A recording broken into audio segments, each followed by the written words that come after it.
1950 August 10 నాటి రాష్ట్రపతి ఉత్తర్వుల వల్ల దళిత క్రైస్తవులు గత 7 దశాబ్దాలుగా తీవ్ర అన్యాయానికి గురవుతున్నారని, ఆ ఉత్తర్వులను సవరించి దళిత క్రైస్తవులకు కూడా ఎస్సీ హోదా కల్పించాలని దళిత సంఘాల ప్రతినిధులు డిమాండ్ చేశారు.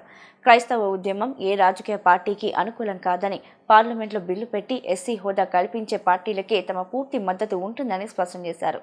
కొంతమంది నాయకులు వ్యక్తిగత దూషణలతో ఈ ఉద్యమాన్ని పక్కదారి పట్టిస్తున్నారని, వాటితో క్రైస్తవ సమాజానికి ఎలాంటి సంబంధం లేదని పేర్కొన్నారు. విజయవాడలో కండ్రికల్లోని ఓ చర్చిలో దళిత క్రైస్తవ సంఘాల ప్రతినిధులు విలేకరుల సమావేశం నిర్వహించారు. సమావేశంలో foundation chairman David Raju, Christian Seva Sangham national president Mallela Raju, Christian welfare production forum founder president Sahadev మాట్లాడుతూ 1950 నాటి రాష్ట్రపతి ఉత్తర్వులను సవరించి దళిత క్రైస్తవులకు ఎస్సీ హోదా కల్పించాలని డిమాండ్ చేశారు. ఈ డిమాండ్ను పార్లమెంట్లో బిల్లు రూపంలో తీసుకొచ్చే పార్టీలకే తమ పూర్తి మద్దతు ఉంటుందని, తాము ఏ రాజకీయ పార్టీకి బానిసలం కాదని స్పష్టం చేశారు. అలాగే రాష్ట్రంలోని 1,20,000 మంది పాస్టర్లందరికీ గౌరవ వేతనం అందించాలని, ప్రభుత్వ స్థలాల్లో ఉన్న పురాతన ప్రార్థనా మందిరాలను క్రమబద్ధీకరించాలని కోరారు. ముఖ్యమంత్రి చంద్రబాబు నాయుడు, ఉప ముఖ్యమంత్రి పవన్ కళ్యాణ్ నేతృత్వంలోని కూటమి ప్రభుత్వం మతాలన్నింటినీ సమానంగా చూడాలని వారు కోరారు. క్రైస్తవులపై, సోషల్ యాక్టివిస్టులపై అక్రమ కేసులు పెట్టడం సరికాదని, అలాగే బైబిల్, మేరీ మాతపై దుర్భాషలాడిన రాధా మనోహర్ దాస్ లాంటి వారిపై కఠిన చర్యలు తీసుకోవాలని డిమాండ్ చేశారు.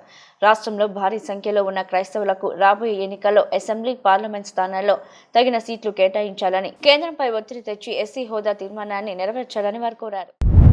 నా పేరు మల్లెల రాజు, క్రిస్టియన్ సేవా సంఘ్ నేషనల్ ప్రెసిడెంట్గా ఉన్నాను.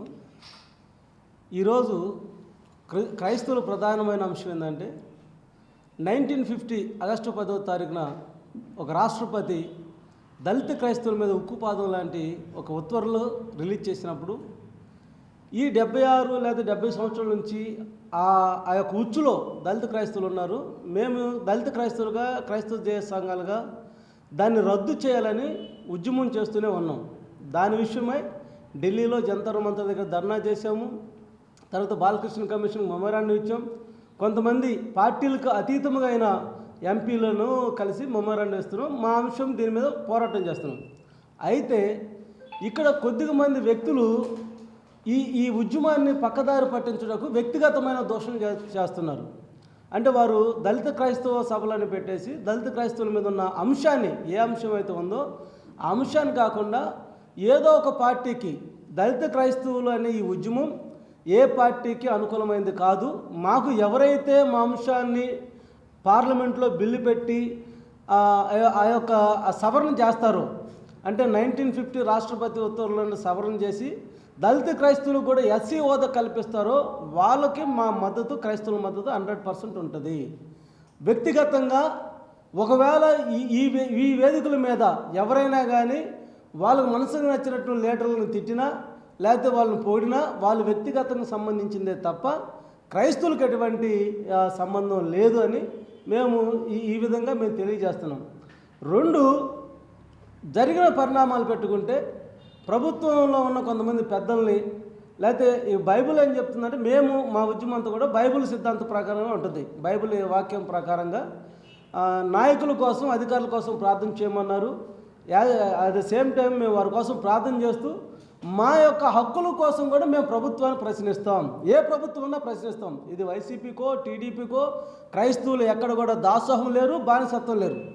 మాకు న్యాయం జరిగినప్పుడు, మాకు అన్యాయం చేస్తున్నప్పుడు, మేము విషయం మీద ఫైట్ చేస్తున్నప్పుడు మాకు టీడీపీ అయినా ఒకటే, వైసీపీ అయినా ఒకటే. కొంతమంది ఇందులో వైసీపీకి ఫేవర్గా కొంతమంది మాట్లాడవచ్చు, కొంతమంది టీడీపీ ఫేవర్గా మాట్లాడచ్చు. కానీ క్రైస్తవ సమాజానికి, క్రైస్తవ సంఘాలకి, క్రైస్తవ ఉద్యమానికి ఎటువంటి సంబంధం లేదు.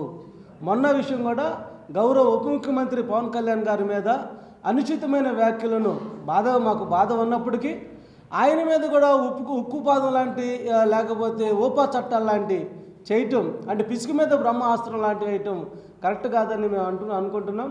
కాబట్టి మేము త్వరలోనే ఈ రాష్ట్ర ముఖ్యమంత్రిని కానీ, ఉప ముఖ్యమంత్రులను వీళ్ళని కూడా కలిసి రేపు పార్లమెంట్లో జరగబోతున్న సమావేశాల్లో 1950 రాష్ట్రపతి ఉత్తర్వుల గురించి బిల్లు పెట్టాలని మేము సభాముఖంగా డిమాండ్ చేస్తున్నాం. అలాగే రాష్ట్రంలో ఉన్న 1,20,000 మంది పాస్టర్లకు గౌరవ వేతనం మళ్ళా చెల్లించాలి. ఇప్పుడు దాదాపు 8,500 మందికే గౌరవ వేతనం వస్తుంది. తర్వాత ఇంత మట్టికి ఇవ్వట్లేదు వాళ్ళకి. కాబట్టి మా క్రిస్టియన్ జేసీ తరపు నుంచి క్రిస్టియన్ సేవా సంఘం నుంచి కూడా ప్రతి పాస్టర్ కూడా ఆ వెసులుబాటు కల్పించాలి. తర్వాత క్రైస్తవుల మీద నోరు పారేసుకొని క్రైస్తవులు బైబిల్ని బూతుల పుస్తకంగాను మేరీ మాతని అంటే చెప్పుకోలేని ఆ భాషలు దుర్భాషలు మాట్లాడుతున్న రాధా మనోహర్ దాస్ లాంటి వారిని కూడా కఠినంగా శిక్షించాలి. ఎలాగైతే ఈ ఉపా చట్టాలు ఉన్నాయో వాళ్ళ మీద కూడా పెట్టాలి. మా మనోభావాలు దెబ్బతినేలాగా మాట్లాడినప్పుడు ఈ రాష్ట్రాన్ని పరిపాలిస్తున్న నాయకులు చంద్రబాబు నాయుడు గారు కానీ పవన్ కళ్యాణ్ గారు కానీ అందరూ సమానం చూడాలి. హిందువులను, ముస్లింలను, క్రైస్తవులను. మా క్రైస్తవులు కూడా రెచ్చగొట్టే ప్రసంగాలు చేయొద్దని మేము చెప్పుకుంటున్నాం. ఎదుటివాడి విశ్వాసాన్ని కించపరిచే విధంగా, ఎదుటివాడి ఆత్మగౌరవాన్ని దెబ్బతీసే విధంగా మేము మాట్లాడొద్దని మేము తెలియజేస్తున్నాం.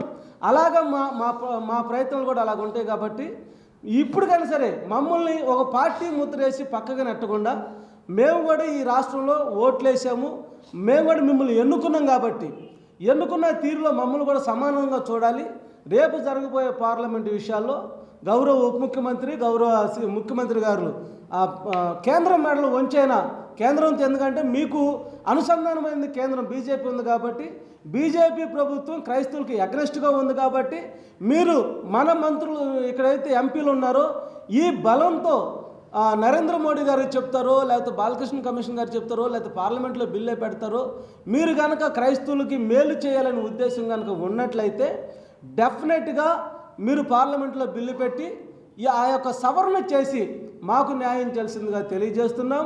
అదేవిధంగా క్రైస్తవుల మీద దాడులు జరుగుతున్నాయి. ఉండి భీమవరం లాంటి ఎమ్మెల్యేలు మైకు పర్మిషన్ లేకపోతే ₹1,00,000 జరిమానాని అంటున్నారు. మందిరాలు కూల్చే పనిలో ఉన్నారు. కనీసం క్రైస్తవుల మీద దిక్కు మొక్కు లేకుండా క్రైస్తవుల గురించి మాట్లాడే వాళ్ళు లేరు. ఈరోజు అసెంబ్లీలో 29 మంది ఎస్సీ నియోజకవర్గంలో గెలిచిన ఎమ్మెల్యేలు ఉన్నా ఏ ఒక్క ఎమ్మెల్యేలు ఎంపీలు కూడా మాట్లాడలేదు. దయచేసి మా రిజర్వేషన్ మీద వాడుకొని మీరు అసెంబ్లీలోకి వెళ్ళిన మా దళిత ఎమ్మెల్యేలారా, ఎంపీలారా, మా పక్షాన మీరు మాట్లాడాలి. మాట్లాడకపోతే రానున్న రోజుల్లో శాంతియుతమైన శత్రువులతో కాదు, యేసు ప్రభు ఎంటైర్ ఆయన చెప్పింది ఏంటంటే ప్రేమతోనే లోకాన్ని జయించాడు, ప్రేమతోనే సిలువెక్కాడు, ప్రేమతోనే శత్రువులను క్షమించాడు. కాబట్టి ఆ విధంగా మేము కూడా క్షమాగుణంతోనే క్రైస్తవం వెళ్తుంది. మా హక్కులు సాధించుకునే కాడ మేము అడగాల్సిన ప్రభుత్వాన్ని ఎక్కడైతే ప్రశ్నించాలో ప్రశ్నిస్తాము, క్వశ్చనించాలనుకున్నాడు క్వశ్చనిస్తాము. అవసరమైతే శాంతియుతమైన ధర్నాలైనా, శాంతియుతమైన రిలే నిరాదీక్షలైనా చేసి ఆగస్టు 10వ తారీఖున 1950 చేసిన నల్ల చట్టాన్ని, క్రైస్తువుల మనోభావాలు దెబ్బతినే చట్టాన్ని, క్రైస్తువులు హింసించే చట్టాలను మేము రద్దు చేసే వరకు మా పోరాటం సాగుతుందని తెలియజేస్తున్నాను. థ్యాంక్ యూ అందరికీ. వచ్చిన మీడియా మిత్రులందరికీ కూడా నా హృదయపూర్వక ధన్యవాదాలు. మంచిది. ఈరోజు క్రైస్తవుల మీద, క్రైస్తవ హక్కుల మీద, అదేవిధంగా క్రైస్తవులు అని అంటే ఒక దళిత క్రైస్తవులే కాదు, కన్వర్ట్ క్రైస్తవుల పరిస్థితి కూడా చాలా దారుణంగా ఉన్న పరిస్థితులు, గ్రామాల నుంచి వెలివేయబడిన పరిస్థితులు ఈ లోకంలో జరుగుతున్నాయి. మేము వాటి కొరకు కూడా మేము మాట్లాడుతున్నాం. ఎట్లాగంటే కొన్ని గ్రామాల్లో ఎవరైనా మనిషి చనిపోతే కనీసం సమాధి చేయడానికి కూడా పరిస్థితి లేకుండా కులాల నుంచి వెలివేయబడిన పరిస్థితి. ఇప్పుడు క్రైస్తవత్వం నేర్పేది ఏంటంటే ప్రేమతత్వాన్ని తప్ప ద్వేషాలను, విద్వేషాలను రెచ్చగొట్టమని క్రైస్తవత్వం ఎప్పుడు కూడా నేర్పదు. యేసుక్రీస్తు బోధలన్నీ కూడా ఎలా ఉన్నాయంటే తోటి వారిని ప్రేమించే ప్రేమ, మంచి, మమకారం నేర్పేది క్రైస్తవత్వం. అలా చెప్తారు. కానీ ఎదుటి మతాలను దూషించి, ద్వేషించి ఎదుటి వ్యక్తుల్ని దుర్భాషలాడేది క్రైస్తవత్వం కానే కాదు. ఒకవేళ అలా మాట్లాడారు ఎవరన్నంటే అది క్రైస్తవులకు కూడా విరోధంగా మాట్లాడే మాటలవి. సో ఈరోజు నేను చెప్పగలిగింది, నేను Christian welfare protection forum founder president. నా పేరు సహదేవ్ అండి. నేను చెప్పగలిగిన మాట ఒకటే చెప్తున్నాను. క్రైస్తవులు భారతీయులు అనేది మొట్టమొదట government, central government, state government గమనించాలి. భారతదేశంలో పుట్టిన వాళ్ళే. ఒకప్పుడు అంటరానితనంగా ఉన్న వ్యక్తుల్ని, దేవాలయంలోనికి రానికుండా నెట్టివేయబడిన వ్యక్తుల్ని, దూషించిన వ్యక్తుల్ని, అదేవిధంగా గ్రామాలకు కూడా చాలా దూరంగా బహిరంగంగా పెట్టిన వ్యక్తుల్ని ఈరోజు క్రైస్తవత్వం ప్రేమతో దగ్గరకు తీసుకుంది. గుడులు, హాస్పిటళ్ళు, అదేవిధంగా ఎడ్యుకేషన్ నేర్పింది క్రైస్తవత్వం. అలా నేర్పబట్టి ఆ యొక్క మత విశ్వాసాలను నమ్మి అనేక మంది మార్పు చెందారు. అదేవిధంగా ఈరోజు చూసినట్లయితే ఓసీలు, బీసీలు, ఎస్టీలు అనేక మంది ఉన్నారు మార్పు చెందిన వారు. వారందరినీ కూడా మనం ఒకసారి నెమరు వేసుకున్నట్లయితే క్రైస్తవత్వం నేర్పిన ప్రేమని అక్కడ మనం చూడగలుగుతాం. అయితే ఈరోజు జరుగుతున్న రాష్ట్రంలో మరి సెంట్రల్ గవర్నమెంట్ స్టేట్లో కానీ కేంద్రంలో కానీ జరుగుతున్న పరిస్థితులు ఎలా ఉన్నాయి బాబు అని అంటే, క్రైస్తవుల్ని హింసించుతున్న పరిస్థితులు ఎక్కువ మనం చూస్తున్నాం.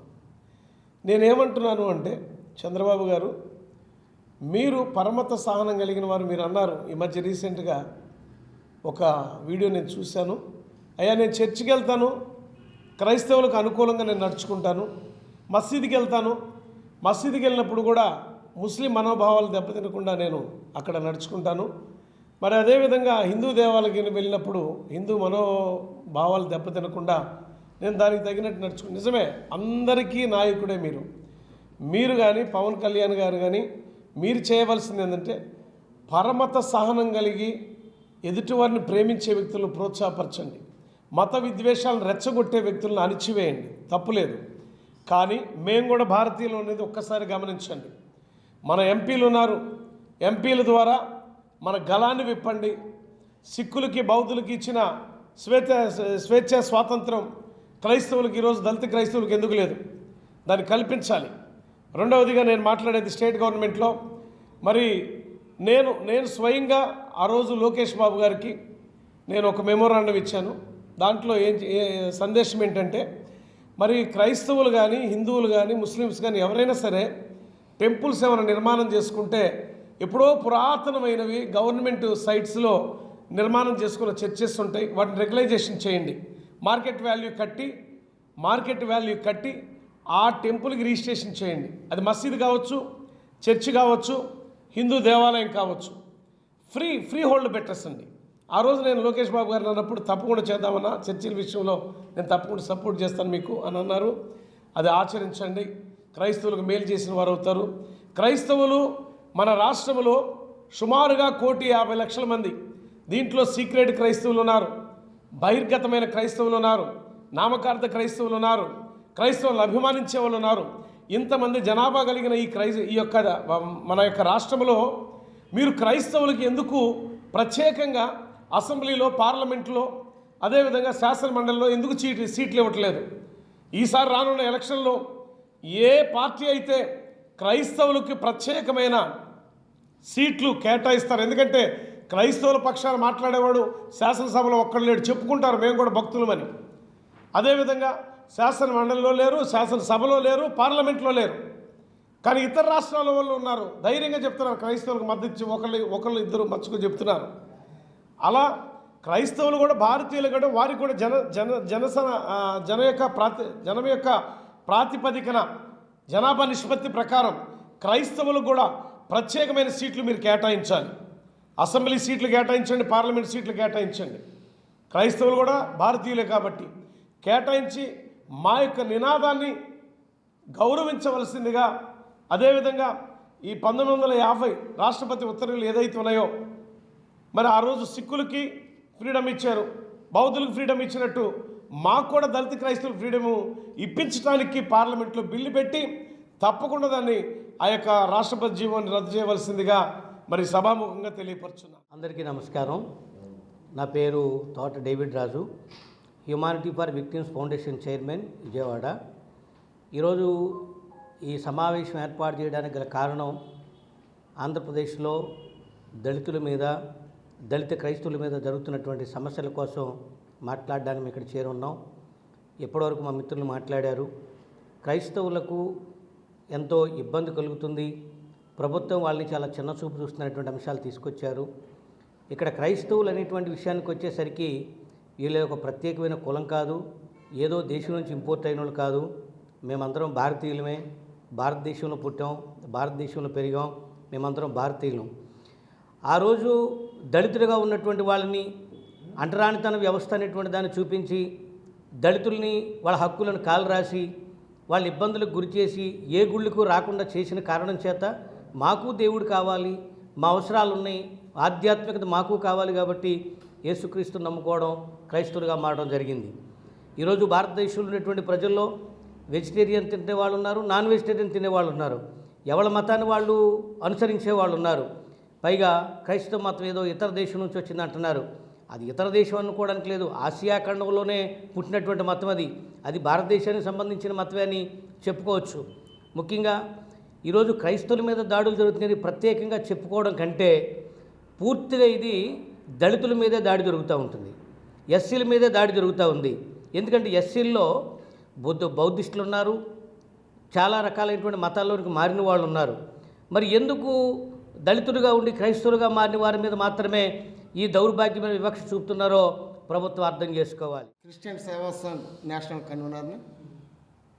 ఈవేళ ఇక్కడ కూర్చున్నది రాష్ట్రంలో జరుగుతున్న పరిణామాలను బట్టి ఈ ప్రెస్ మీట్ ఏర్పాటు చేయడం జరిగింది. మొన్న ఏలూరులో జరిగిన దళిత క్రైస్తవ సమర సంకారం పక్కదారి పట్టింది. మా హక్కుల కోసం మేము పోరాడుతుంటే ఆ విషయంలో రావణ్ కానీ శ్రవణ్ కుమార్ గారు కానీ మాట్లాడిన విధానం, రఘురామకృష్ణ మాట్లాడిన విధానం మీద వాళ్ళు వ్యక్తిగతంగా తీసుకుంటే సరిపోయేది. కాకుండా క్రైస్తవ శంకరరావు అని చెప్పేసి పెట్టేసి వాళ్ళు వ్యక్తిగత విమర్శలు చేయడం వల్ల సమస్య పక్కదారెట్టిపోయింది. రావణ్ అన్నది 100% మేము వ్యతిరేకిస్తున్నాం. అదేవిధంగా అతని మీద ఉపా చట్టం 1967లో వచ్చిన ఉపా చట్టాన్ని ఉపయోగించడం కూడా చాలా దుర్మార్గమైన చర్యగానే మేము భావిస్తున్నాం. ఎందుకంటే జీవించే హక్కు ఉంది. మేము ఇవాళ చేస్తున్న పోరాటం రాజ్యాంగబద్ధమైన పోరాటం చేస్తున్నాం. ఆర్టికల్ 25 ప్రకారంగా ఏ వ్యక్తి అయినా తనకి ఇష్టం వచ్చిన మతాన్ని తీసుకోవచ్చు, ప్రచారం చేసుకోవచ్చు. కానీ ఇవాళ క్రైస్తవుల మీద దాడులు చేస్తూ క్రైస్తవులు అనగొట్టే విధానం ఉంది కనుక మా పోరాటాన్ని మేము మొదలుపెట్టాం. శాంతియుతమే, మేము శాంతి కాముకులం, క్రీస్తు మార్గంలో నడుచుకు శాంతియుతంగా మా ఉద్యమాలు చేస్తాం. అంతే తప్ప రెచ్చగొట్టే విధానాలు మా పద్ధతి కాదని చెప్పేసి మరి ఒకసారి తెలియజేస్తూ ఆర్టికల్ 14 సమానత్వ హక్కు, ఆర్టికల్ 21 జీవించే హక్కు, ఈ హక్కులకు భంగం కలిగిస్తూ ఆర్టికల్ 25 ప్రకారంగా మేము చేసుకునే ప్రచారం మీద దాడులు చేస్తున్నారు. ఇది చాలా దుర్మార్గమైన చర్య. పవన్ కళ్యాణ్ గారు కూడా ఆలోచించాలి. విమర్శలను స్వీకరించి ఏ విధంగా దాన్ని సర్దిద్దుకోవాలన్న విషయాన్ని ఆలోచించుకోకుండా ఒక చట్టాన్ని పెట్టేసి అణగదొక్కడం అన్నది మంచి పద్ధతి కాదు. మేము ఇక్కడ కలుస్తాం, రాష్ట్రంలో ఉన్న కేంద్రంలో ఉన్న ఎంపీల్ని అందరినీ కలిసి మా సమస్యను ముందుకు తీసుకెళ్తాం. రేపు 20 నుంచి జరిగే పార్లమెంటు సమావేశాల్లో దళిత క్రైస్తవులకు అంటే ఎస్సీలకు మత స్వేచ్ఛ హక్కు కల్పించాలని చెప్పేసి డిమాండ్ చేసి ముందుకెళ్ళడానికి సిద్ధంగా ఉన్నాం.